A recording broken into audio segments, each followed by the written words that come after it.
Isa rin sa mga regalo ng aking kaibigan ay itong halaman na ito. Ayan. Super duper talaga ang bait sa akin ng halaman na ito. At ito mayroon pa siyang mga baby. Ayan, 2 baby niya. Pinapaliguan ko rin ito actually. Para naman feel na feel nila ang iyong pagmamahal. And then, meron din silang mga extra vitamins na dapat nating ibigay. At saka pagmamahal, paghahaplos, pagtitingin sa kanila araw-araw. Sila ang aking mga kasama dito sa pagkakape. Ayan, ang babait nila.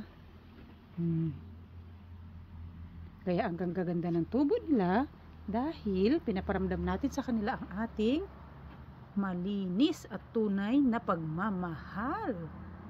Ang lalago, ayan. Enjoy watching po kayo dyan sa mga mapagmahal na mga berdeng halaman.